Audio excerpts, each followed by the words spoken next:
لوگوں کے ساتھ ملاقات کے وقت آپ کا چہرہ کھلا ہونا چاہیے، چہرے پہ خشونت، چہرے پہ رعونت، چہرے پہ سرکشی کے آثار، تکبر اور غرور کے آثار یہ کسی بھی انسان کو زیبا نہیں دیتے۔ تکبر صرف اللہ کی شان ہے، اور اس کے اسماء مبارکہ میں سے ایک اسم مبارک متکبر ہے۔ الکبریاء و ردائی، کہا کبریائی میری چادر ہے، اور جو مجھ سے میری چادر چھیننا چاہے گا میں اس کو جہنم کی آگ میں ڈالوں گا۔ اس کائنات میں ہونے والا پہلا جرم تکبر ہے۔ جب ابلیس کو آدم علیہ السلام کے سامنے سجدہ کرنے کا حکم دیا گیا تو اس نے کہا کہ میں تو سجدہ نہیں کروں گا۔ ابا واستکبر وکان من الکافرین، اس نے انکار کیا بوجہ تکبر، اور تکبر رائی کے دانے کے برابر بھی اللہ کو پسند نہیں ہے۔ اور قیامت کے دن جب لوگ صور اسرافیل سے آغوش موت میں ہوں گے تو اللہ تعالیٰ جل شانہ لوگوں سے خطاب کرے گا، تو اس میں ایک جملہ یہ ہوگا، این المتکبرون، تکبر کرنے والے کہاں ہیں؟ تو لوگ آغوش موت میں ہوں گے تو کوئی سر نہیں اٹھائے گا۔ اللہ فرمائے گا این الملوک، بادشاہ کہاں ہیں؟ کیونکہ زیادہ تکبر بادشاہوں میں، حکمرانوں میں ہوتا ہے۔ تو اللہ تعالیٰ فرمائے گا انا المتکبر، میں متکبر ہوں، یہ میری شان، انا المالک، میں بادشاہ ہوں۔ تو بادشاہی اسی کو زیبا ہے، تکبر اسی کو زیبا ہے۔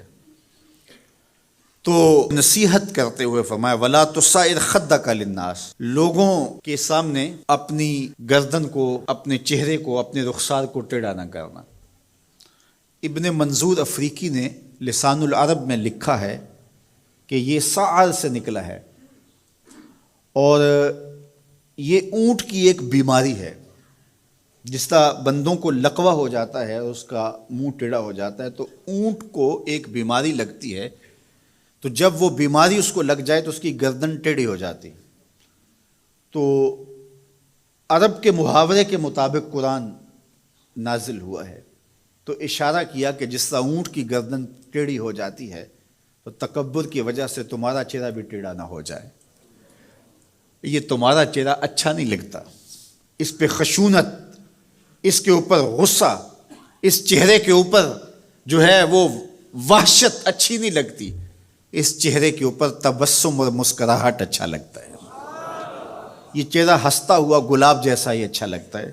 تو اپنے رخسار کو ٹیڑھا نہ کرو، اپنے لہجوں کو خوبصورت بناؤ، آنے والے سے خندہ پیشانی سے ملو، اور لوگوں کے ساتھ تمہارے رویوں کی خوبصورتی تمہارے چہروں سے دکھائی دے۔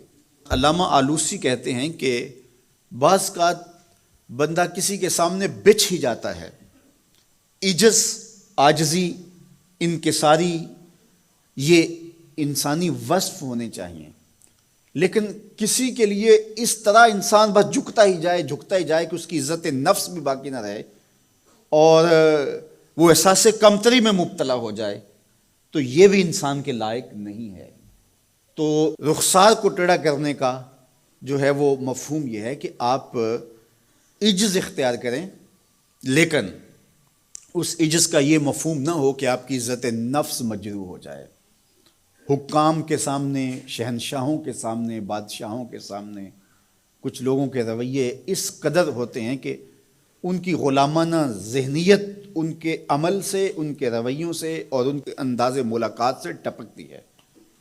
تو جب آپ کسی سے عجز کے ساتھ، محبت کے ساتھ پیش آتے ہیں تو وہ اپنی جگہ، لیکن اس کے اندر تجاوز ایسا نہ ہو کہ آپ کا رخسار ٹیڑھا ہو جائے۔ مطلب کیا ہے کہ آپ حد سے نیچے گر جائیں اور اپنی خودی کو بھی بیچ ڈالیں، تو اس سے بھی منع کیا گیا ہے۔ تو ان دونوں کے درمیان بیلنس رکھیں، تکبر میں بھی مبتلا نہ ہونے پائیں اور احساس کمتری میں، اور ایسا عجز جو آپ کی خودداری کو بہا کے لے جائے اس میں بھی مبتلا نہ ہونے پائیں۔ وقار کے ساتھ، ادب کے ساتھ، محبت کے ساتھ لوگوں کے ساتھ پیش آئیں۔